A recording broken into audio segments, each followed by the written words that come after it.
Hello साथियों, आज मैं फिर आपके सामने हमारे चैनल डायमंड कोचिंग पर उपस्थित हूँ। मेरा नाम नहीम अहमद। चलिए हम कल संसाधन एवं विकास में हमने जो देखा था उसके आगे से हम बढ़ते हैं, लेकिन उससे पहले कुछ पीछे का थोड़ा रिकॉल कर लेते हैं, थोड़ा रिवाइज कर लेते हैं। तो कल मैंने सेशन जो शुरू किया था वो था संसाधन एवं विकास। तो मैंने कल संसाधन आपको बताए थे, संसाधन को समझाया था कि संसाधन क्या है, यानी कि संसाधन है क्या, इसके बारे में बताया था, क्वेश्चन भी बताया था। संसाधन कितने प्रकार, मुख्य 2 प्रकार के भी बताए थे, मानव निर्मित और प्राकृतिक निर्मित। लेकिन इसके अलावा मैंने 4 संसाधन और बताए थे, चक्रीय, अचक्रीय और एक कमेंट में बताइए, ऑनलाइन तो है ही नहीं ना, चलो कोई नहीं। पहला था चक्रीय, दूसरा अचक्रीय, एक नवीकरण और एक अनवीकरण। इसके अलावा हम आगे चलते हैं। संसाधन के और भी रूप हैं, आपसे पूछ सकता है, जैसे जैव संसाधन, अजैव संसाधन, परंपरागत संसाधन, गैर परंपरागत संसाधन, पुनः चक्रणीय संसाधन। ये आपसे बहुविकल्पी में पूछ सकता है, लेकिन पूछ क्या सकता है, पूछता ही है। तो इसलिए अगर आप कॉपी पेन लेके बैठे हैं तो इसे नोट कर सकते हैं। कॉपी पेन ले लीजिए। देखिए, संसाधन, जैव संसाधन एवं अजैव संसाधन। जैव संसाधन, सबसे पहले हम बात करते हैं जैव संसाधन पर। इसमें 2 नंबर का क्वेश्चन भी बन जाता है कभी कभी अति लघु में, जैव संसाधन, लेकिन अति लघु तो अब आपके एग्जाम में देना बंद कर दिया है, ठीक है। तो दोनों को मिला के दे देगा, जैव तथा अजैव संसाधन को समझाइए। सबसे पहले हम बात करते हैं जैव संसाधन की। लेकिन इससे पहले एक बात और, जो मैंने कल वीडियो आपको डाला था उसमें केवल एक बच्चे ने ही कमेंट किया, क्वेश्चन का आंसर दिया है बस। बाकी बच्चों ने आंसर क्यों नहीं दिया? क्या उनके समझ में नहीं आया, या उन्होंने वीडियो ही नहीं देखी है? इसका आंसर मुझे इस वीडियो में चाहिए। कैसी वीडियो लगी ये भी आप प्लीज बता दीजिए करिए कमेंट में, ताकि इससे हमें मोटिवेशन मिलता है, ठीक है।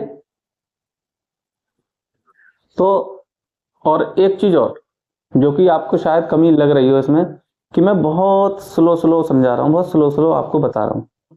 तो ये मैं जानबूझ के कर रहा हूँ, ये जो स्लो आपको बता रहा हूँ, स्लो समझा रहा हूँ, बहुत स्लो, ये मैं बहुत अपने आप से जानबूझ के कर रहा हूँ। क्यों? क्योंकि कभी कभी बच्चे 1 घंटे या 40 मिनट वीडियो के सामने नहीं बैठ पाते, तो वो क्या करते हैं, स्पीड से वीडियो देखते। और अगर मैं ही स्पीड में बोलता और फिर उसके ऊपर वो स्पीड, तो बच्चों को समझ में नहीं आता है, कुछ समझ में नहीं आएगा। तो इसलिए मैं खुद स्लो बोल रहा हूँ ताकि आप लोग अगर कोई वीडियो स्पीड में देखें तो वो आपको समझ में आए, और देखना भी चाहिए, जिसको नहीं तो अपने स्पीड में देखिए। क्योंकि मैं इस वीडियो को उस स्पीड से बनाता हूं कि बच्चा अगर स्पीड से वीडियो को देखे, मतलब 1.25 पे या 1.5 पे डालकर अगर बच्चा वीडियो को देखता है तो उसके सब कुछ समझ में आए। सॉरी, लाइट का ट्रिप था। हाँ, तो हम किस बात पे बात कर रहे थे? तो मैंने स्लो वीडियो खुद जानबूझ के बनाई है, ये खुद से, ताकि आप लोग अगर स्पीड पे देखना चाहें तो स्पीड पे देख लें। इसमें ये मैंने फैसिलिटी डाली है इसमें, ठीक है। कोई ये ना सोचे कि इतना स्लो कैसे बोल रहे हैं सर। स्लो मैं जानबूझ के बोल रहा हूँ, क्योंकि अगर आप वीडियो 1.25 पे 1 या फिर 1.5 पे डाल के देखेंगे तो आपको तुरंत तब भी वीडियो इतनी समझ में आएगी जितनी कि अब समझ में आ रही है, ओके। तो फिर अब हम आगे चलते हैं। तो हम कहां पर थे? जैव संसाधन और अजैव संसाधन, ठीक। तो देखिए, जैव संसाधन, तो संसाधन का मतलब तो वस्तुएं, चीजें, मैं आपको कल ही बता चुका हूं। अब इसमें नाम जुड़ गया जैव का। जैव का मतलब जो जीव जगत से हो, यानी कि ऐसे संसाधन जो हमें जीवित चीजों से प्राप्त होते हो, है ना। जैसे मछली है, लोग क्या करते हैं, मछली का पालन करते हैं, जिसे हम बोलते हैं मत्स्य पालन। तो वो क्या है, मतलब जो व्यक्ति मछलियों का पालन कर रहा है उसकी आर्थिक स्थिति को बढ़ाने का साधन है। तो वो क्या है, जैव संसाधन। तो मत्स्य पालन क्या है, जैव संसाधन, क्योंकि वो जीवित है। ठीक है, आगे कोयला आपका जैव संसाधन। अब कोयला कैसे हो जाएगा, कोयला में तो कोई जान ही नहीं है ना, सोचने वाली बात है। डीजल, पेट्रोल, मिट्टी का तेल जिसे हम कैरोसिन बोलते हैं, ठीक है, ये सब क्या है, जैव संसाधन है। लेकिन कैसे, इनमें तो जान ही नहीं है ना। तो जैव संसाधन हम उसे बोलते हैं, डेफिनेशन पहले, वे साधन जिनका निर्माण जीवों से या जीवों के अंश से हुआ हो, ऐसे साधनों को हम क्या बोलते हैं, जैव संसाधन कहते हैं। अंश से मतलब, जैसे एक एग्जांपल बताऊं मैं आपको। मान लो आज हम यहां पर सब हैं, भूकंप आ जाए, हम सब दब जाएं मिट्टी में, तो क्या होगा, हमारी हर चीज, हमारी बॉडी या जितने भी जीव जंतु हैं, पेड़ पौधे हैं, सब क्या करेंगे, सब अंदर मिट्टी में क्या हो जाएंगे, सब सड़ गल जाएंगे। और उनसे जो तरल पदार्थ निकलेगा, जो तरल चीज निकलेगी, जो लिक्विड निकलेगा, वो क्या हो जाता है, जमीनों के कण कण में जाके क्या हो जाता है, चला जाता है। और जब जमीन पर दबाव पड़ता है, आपको पता है कि जमीन पर कितना दबाव है, जब दबाव पड़ता है तो वो क्या होता है, जहां जमीन कहीं खोखली है उसमें जाके क्या हो जाता है, एकत्रित हो जाता है। और वही हमें करोड़ों सालों बाद, लाखों सालों बाद क्या है, डीजल, पेट्रोल या मिट्टी के तेल के रूप में प्राप्त होता है। यानी कि वो किससे बना, जीवित चीजों से बना। यानी पेट्रोल, डीजल, मिट्टी का तेल, ये किससे बना, जीवित चीजों से बना। तो इसलिए ये क्या आते हैं, जैव संसाधन में आते हैं। अब कोयला भाई क्या हुआ, जब पेड़ भी दब गए, वनस्पति पूरी दब गई, तो क्या हुआ, उनका जो जो लकड़ी थी वो किस में बदल गई। भाई नीचे क्या है, जितना हम नीचे जाते हैं उतना तापमान क्या है, बढ़ता है। ऊपर से क्या है, दबाव है, नीचे से दाब, ऊपर से नीचे से ताप, ऊपर से दाब। तो वो क्या है, वो पूरी तरीके से ना तो जल पाता है और ना पूरी तरीके से, ठीक है, कच्चा ही रह जाता है। तो क्या हो जाता है, वही बदल जाता है आपका कोयले में। तो कोयला किससे बना, जीव, यानी कि जीवित चीजों से, क्योंकि पेड़ पौधे क्या है, जीवित है, लिविंग थिंग्स हैं। तो इसीलिए कोयला, ध्यान रखिए, बहुविकल्प में आपसे पूछ सकता है, कोयला, पेट्रोल, डीजल, मिट्टी का तेल, ये सब क्या है, जैव संसाधन में। मत्स्य पालन, मुर्गी पालन, ये सब क्या है, जैव संसाधन। ठीक है, तो जैव संसाधन। अब उसके बाद क्या आता है, अजैव संसाधन। अजैव संसाधन का मतलब आप जानते हैं, वस्तु। लेकिन अजैव क्या होता है, जिसमें वे वस्तुएं जो बेजान चीजों से निर्मित हुई हैं, उनको क्या बोलते हैं, अजैव संसाधन बोलते हैं। जैसे चट्टानें, चट्टानों से प्राप्त लोहा, चट्टानों से प्राप्त गैसें, चट्टानों से प्राप्त और भी अनेक धातुएं, चट्टानों से प्राप्त सीसा, ये क्या है, सब अजैव संसाधन है, क्योंकि इनमें पहले से ही कोई जीवन नहीं था। चट्टानों में कोई जीवन कभी हो सकता है क्या, तो ये क्या है, अजैव संसाधन। तो ये संसाधन दो प्रकार के और थे, जैव और अजैव। जैव संसाधन कौन से संसाधन, जिन साधनों का, जिन चीजों का निर्माण किसी जीव जगत के से या उसके अंश से हुआ है। जैव संसाधन, किसी अजैव संसाधन। अब क्या देखेंगे, अजैव संसाधन, जिन चीजों का, जिन वस्तुओं का निर्माण किसी अजैव वस्तु से, अजैव चीज से हुआ है, जिसमें कोई मतलब की जान नहीं है, तो वो क्या कहलाएंगे, अजैव संसाधन। क्लियर? ठीक। अब इसके बाद आते हैं हम आगे बढ़े, गैर परंपरागत और परंपरागत संसाधन, परंपरागत संसाधन और गैर परंपरागत संसाधन। क्या? गैर परंपरागत और परंपरागत। देखिए संसाधन आपको पता ही है, अब इसमें आगे जुड़ गया परंपरागत। परंपरागत यानी कि अगर हम इसे अलग करेंगे तो परंपरागत क्या बोलेंगे? परंपरा, यानी कि ऐसी वस्तुएं जिनका प्रयोग हम लंबे समय से करते चले आ रहे हैं, यानी कि हमारे दादा या हमारी पीछे की पीढ़ी से हम क्या है उसका प्रयोग करते चले आ रहे हैं परंपरा के अनुसार। परंपरा के अनुसार जैसे का मतलब हम क्या है गेहूं की रोटी पिछले समय से खाते चले आ रहे हैं, तो ये क्या है एक परंपरा के, हम क्या कहेंगे भाई हमारे बहुत पुराने समय से गेहूं की रोटी खाई जाती है तो हम खा रहे हैं। तो ये क्या है कोई भी काम, ऐसा काम जो पहले से ही उसी रूप में चलता चला आ रहा हो, वो क्या होता है? परंपरागत। तो इससे क्या है परंपरागत संसाधन, यानी कि वे वस्तुएं, वे साधन जिनका प्रयोग हम पुराने समय से करते चले आ रहे हैं, क्या कहलाते हैं? परंपरागत संसाधन कहलाते हैं। ठीक है, जैसे आपका लोहा पुराने समय से करते चले आ रहे हैं, अब इसके साथ लोहा देखिए अचक्रीय संसाधन भी है और क्या है अजैव संसाधन भी है। समझने वाली पॉइंट है। ठीक है, किसी को लोहे पे कुछ भी पूछ सकता है आपसे, गैर परंपरागत संसाधन भी पूछ सकता है आपसे, अजैव संसाधन में भी लोहा पूछ सकता है आपसे, और क्या पूछ सकता है? अचक्रीय संसाधन में भी लोहा पूछ सकता है। ठीक है, तो क्या है परंपरागत संसाधन? वे संसाधन, वे वस्तुएं जिनका उपयोग हम परंपरा से यानी पिछली पीढ़ी से ही एक उसी रूप में करते चले आ रहे हैं, उसी विधि से, उसी तकनीक से, कोई उसमें तकनीक में हमने कोई भी मतलब कि इंप्रूव नहीं किया, तो क्या कहलाएगा? परंपरागत संसाधन।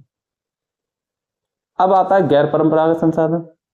गैर परंपरागत यानी कि परंपरा के बिना, परंपरा से दूर हटके, यानी कि कोई नई तकनीक, आज की जनरेशन ने कोई नई तकनीक यूज की है तो वो क्या हो जाएगी? वो भी परंपरा नहीं। मान लीजिए अगर हम सोलर लाइट चलाते हैं या पवन ऊर्जा चलाते हैं, पवन ऊर्जा का मतलब मैंने कल बताया था वही पंखे बड़े बड़े वायु के माध्यम से बिजली बनाना। ठीक है, तो ये क्या है? क्या पहले चलता था? बताइए, क्या हम या बायोगैस का प्रयोग या ज्वारीय ऊर्जा का प्रयोग क्या हम पहले ये करते थे? नहीं ना। जैसे जैसे तकनीक बन रही है वैसे वैसे नई नई ऊर्जा संसाधन हमारे सामने आ रहे हैं। तो कहने का मतलब वे साधन या वे ऊर्जाएं जो हमने अभी नई तकनीक से सीखी हैं या जिसका प्रयोग हम नई तकनीक के अनुसार करते हैं कहलाती हैं गैर परंपरागत संसाधन। तो जिसका प्रयोग हम नई तकनीकों से करते हैं क्या कहलाते हैं? गैर परंपरागत संसाधन। ठीक है, अब आपसे क्वेश्चन में पूछ, अच्छा गैर परंपरागत संसाधन कौन कौन से हो सकते हैं? एक, आपकी कोई भी गैसीय ऊर्जा, जैसे पवन ऊर्जा तो गैसीय ऊर्जा नहीं है, जैसे बायोगैस। ठीक है, और अनेक तरीके की ऊर्जाएं जैसे पवन ऊर्जा, और आगे क्या नाम है इसका, पवन ऊर्जा और गोबर गैस और इसका सोलर सिस्टम। ठीक है, सॉरी सोलर पैनल। ठीक है, सोलर सिस्टम तो अंतरिक्ष में पहुंच गया भाई। ठीक है, सोलर पैनल यानी कि सौर ऊर्जा। ये जो तमाम तरीके की ऊर्जा क्या पहले थी? नहीं थी, इनका प्रयोग हम अब कर रहे हैं ना, तो ये क्या कहलाती हैं भाई? गैर परंपरागत, गैर परंपरागत संसाधन। इसको अगर इस रूप में समझे, अब मान लो कोई क्वेश्चन आ जाता है कि निम्नलिखित में से गैर परंपरागत संसाधन है, निम्नलिखित में से गैर परंपरागत संसाधन है कोयला,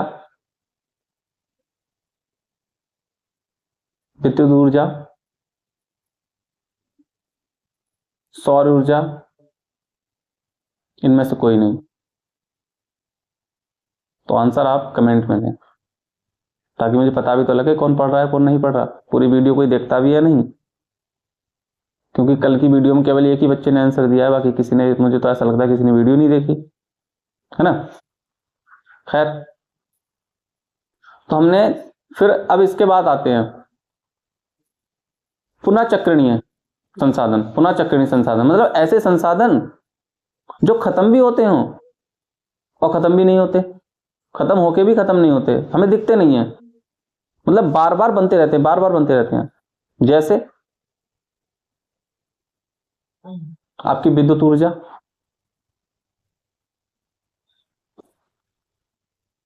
विद्युत ऊर्जा पानी से बनती है। क्या पानी खत्म होता है?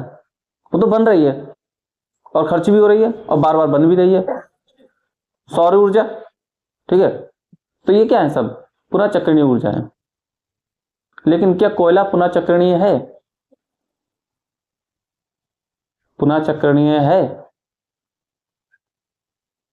नहीं, वो अचक्रणीय है। एक ऊर्जा और होती है तापीय ऊर्जा, जो कि हम धरती से, जमीन के अंदर से प्राप्त करते हैं। तो जमीन के अंदर का जो ताप है कभी खत्म होता है क्या? नहीं। उससे बनने वाली जो भी ऊर्जा है वो कभी खत्म होगी? नहीं। मतलब बार बार बनती रहेगी, पुनः चक्रणीय ऊर्जा। तो आपसे आंसर में बहुविकल्पी दे सकते हैं कि पुनः चक्र निम्नलिखित में से पुनः चक्रणीय ऊर्जा है तापीय ऊर्जा, विद्युत ऊर्जा है, ठीक है, पवन ऊर्जा है। तो ये क्या है? सब पुनः चक्रणीय ऊर्जा भी कहलाते हैं। तो यहां पर हम संसाधन जितना एक चीज और संसाधन में रह गई बस, बाकी पूरा चैप्टर खत्म है। उसको कराने से पहले मैं संसाधन का एक बार दोबारा से आपको 2 मिनट में रिवाइज कर देता हूं। संसाधन क्या है? हमारे चारों ओर उपस्थित पर्यावरण में जो भी वस्तुएं जिनका उपयोग करके हम अपना या अपने समाज का विकास करते हैं, क्या कहलाते हैं? संसाधन कहलाते हैं। ये 2 प्रकार के होते हैं, प्राकृतिक संसाधन एवं मानव संसाधन। जिनका निर्माण प्रकृति के द्वारा किया गया है वो प्राकृतिक संसाधन, जिनका निर्माण मानव के द्वारा किया गया है वो मानव निर्मित संसाधन। इसके बाद ये मुख्य रूप से 2 प्रकार के थे। अभी उत्पत्ति के आधार पर जैव संसाधन, उत्पत्ति के आधार पर एक होता है, उत्पत्ति के आधार पर एक होता है स्वामित्व के आधार पर, ये सब होते हैं। लेकिन आपसे ये नहीं पूछेगा कि उत्पत्ति के आधार पर कितने संसाधन है, कि स्वामित्व के आधार पर कितने संसाधन है, इसलिए मैंने नहीं बताया था, ठीक है। डायरेक्ट इनके पॉइंट बताए थे बस। फिर उसके बाद मैंने बताया था आपको नवीकरणीय, अनवीकरणीय, चक्रणीय, अचक्रणीय। नवीकरणीय कौन से हैं और अनवीकरणीय कौन से हैं? तो अनवीकरणीय कौन से हैं? जिनका प्रयोग पहले से चला आ रहा है, अनवीकरणीय। और नवीकरणीय जिनका उपयोग हमने अभी किया है, तकनीक। जैसे अनवीकरणीय को हम किस में रख सकते हैं? गैर परंपरागत में रख सकते हैं, ठीक है, क्योंकि गैर परंपरागत भी नई तकनीक से हुए हैं और अनवीकरणीय भी, नवीकरणीय भी क्या हुए? नई तकनीक से हुई हैं, ठीक है। तो चक्रणीय, अचक्रणीय, नवीकरणीय, अनवीकरणीय। फिर जैव संसाधन, अजैव संसाधन। इसकी सबकी आपकी पीडीएफ पड़ जाएगी, और कहां पड़ेगी अभी वीडियो के लास्ट में बताऊंगा, ठीक है। जैव संसाधन कैसे बताया था मैंने? वे वस्तुएं जिनका निर्माण जीव जगत से या उनके अंश से हुआ है, जैव संसाधन। जैसे कोयला, डीजल, पेट्रोल। अजैव संसाधन जिनका निर्माण बेजान वस्तुओं से या बेजान चीजों से हुआ है, अजैव संसाधन कहलाते हैं। जैसे चट्टानें, धातुएं, ईटीसी। उसके बाद परंपरागत, गैर परंपरागत, वे वस्तुएं जिनका उपयोग हम पिछली पीढ़ी से लगातार करते चले आ रहे हैं उसी रूप में। परंपरागत संसाधन वे संसाधन वे वस्तुएं जिनका उपयोग हमने नई तकनीक से किया है, गैर परंपरागत संसाधन। यही तो है केवल। अब सारी बात ये आती है, एक क्वेश्चन बनता है आपका संसाधन नियोजन का। क्वेश्चन आता है संसाधन नियोजन क्या है, ठीक है। तो ये क्वेश्चन है इसमें जरूर संसाधन, लेकिन ये मिट्टी वाले चैप्टर में पढ़ाया जाएगा। संसाधन नियोजन, नियोजन का मतलब होता है कोई ऐसी विधि, नियोजन का मतलब होता है कोई ऐसी विधि बनाना जिससे कोई भी चीज लिमिट से या कम खर्च हो, उसका करते हैं नियोजन। कहते हैं ना, कोई भी चीज इतनी खर्च करनी है, इसकी पहले से आप विधि बना लो कि इसमें इतनी चीज खर्च होगी, इसमें इतनी चीज खर्च होगी, इसमें इतनी चीज खर्च होगी, तो उस विधि को हम बोलते हैं नियोजन। तो आपसे क्वेश्चन पूछ सकता है कि संसाधन नियोजन क्या है,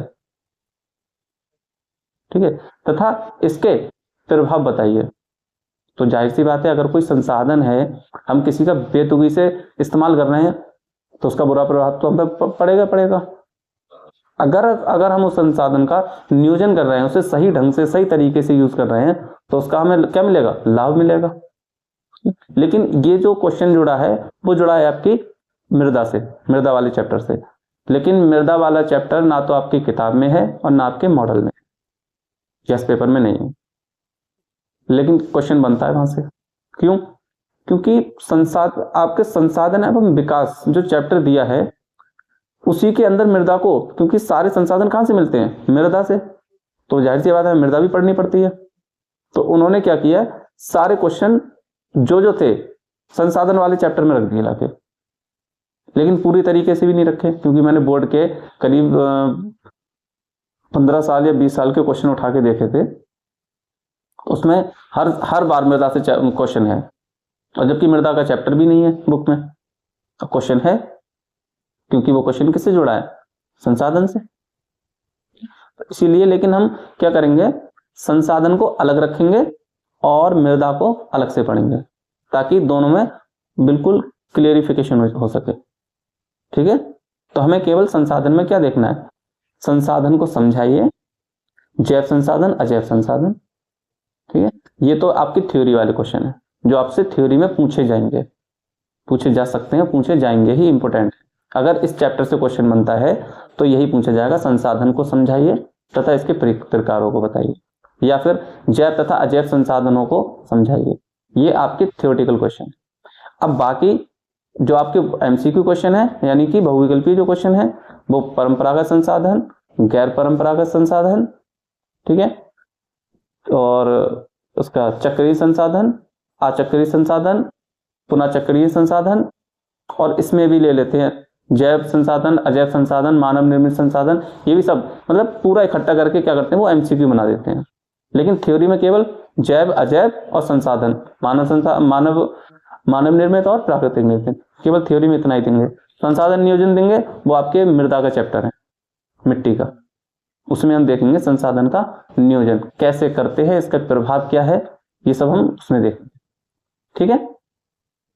और आगे ये जो पीडीएफ है जो मैं आपको बता रहा हूं, जब तक हमारे पास बोर्ड अवेलेबल नहीं है, यानी कि जब तक मैं अपने घर नहीं जा रहा हूं, क्योंकि थोड़ी परेशानी है,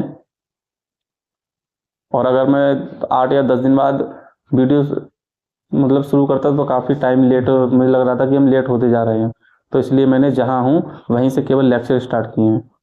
जब बोर्ड आ जाएगा तब हम लिख के भी समझेंगे रिवाइज में, अभी तो केवल लेक्चर चल रहे हैं, रिवाइज में जब हम बोर्ड की जब तैयारी करेंगे साथ में, ठीक है, उसके बाद रिवाइज में भी इसे अच्छे तरीके से समझेंगे दोबारा से। लेकिन उससे पहले जो मैं करा रहा हूं, जो मैं आपको जितना भी लेक्चर दे रहा हूं, उसकी जो पीडीएफ है वो आपके टेलीग्राम चैनल पे मिलेगी। और टेलीग्राम चैनल लिख लीजिए, मैं बताता हूं, कॉपी पेन ले लीजिए,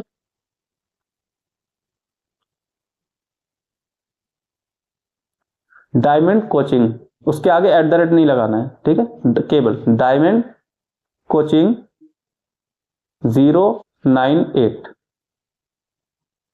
दोबारा बोल रहा हूं, डायमंड कोचिंग, स्पेस नहीं देना है बिल्कुल भी, डायमंड कोचिंग 098, डायमंड कोचिंग 098। वैसे मैंने डिस्क्रिप्शन में भी उसे जोड़ दिया है, क्या पता कुछ बच्चे ना मतलब कि ज्वाइन कर पाए उससे डिस्क्रिप्शन से, तो इसलिए मैंने अलग से नाम बता दिया, ठीक। तो अब हमने क्या किया, पूरा संसाधन एवं विकास का चैप्टर कंप्लीट किया है, लेकिन इसमें जो आपके बहुविकल्पीय दे रखे हैं, ध्यान से सुने, वो अभी आपसे पूरे सॉल्व नहीं होंगे। कारण ये है, मैंने आपको क्या बताया अभी, मृदा के क्वेश्चन आपके फर्स्ट चैप्टर में साथ में कर दिए हैं, जो कि हमने साथ में अभी पढ़ाए नहीं है, क्योंकि मृदा का चैप्टर हम अलग से पढ़ेंगे। जब हम मृदा का चैप्टर पढ़ लेंगे तब आप फर्स्ट चैप्टर के बहुविकल्पीय करना, अभी कोई मत करना, ठीक है, ओके, गुड।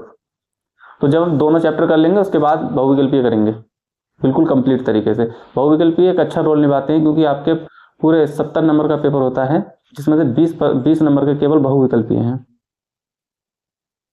बहुत मेन रोल निभाते हैं। जिसके बहुविकल्पीय ठीक है उसकी परसेंटेज अपने आप ऊपर जाती है। ओके,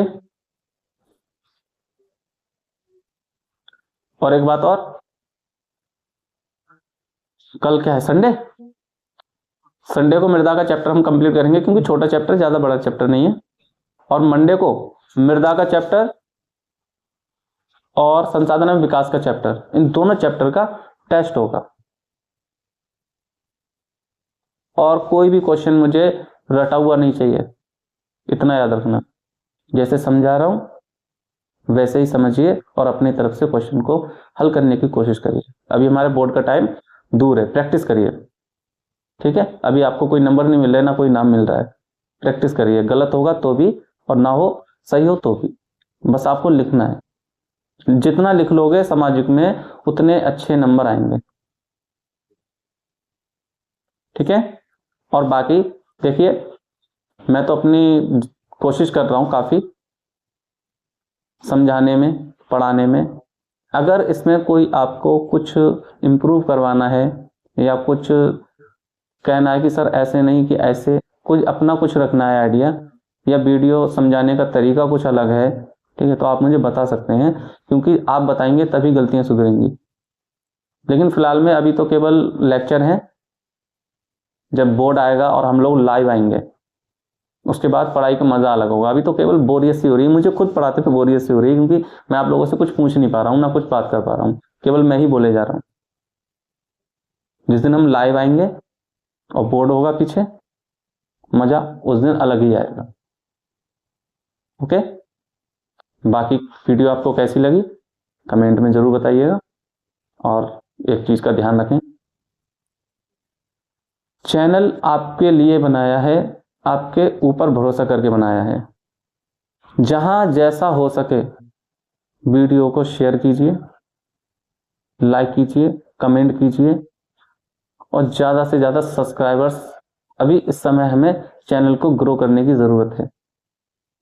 क्योंकि जब तक हम चैनल ग्रो नहीं करेंगे, जब तक हमारा चैनल कुछ नाम या आगे नहीं आएगा, नजर में नहीं आएगा, तब तक हमसे कोई टीचर नहीं जुड़ेगा।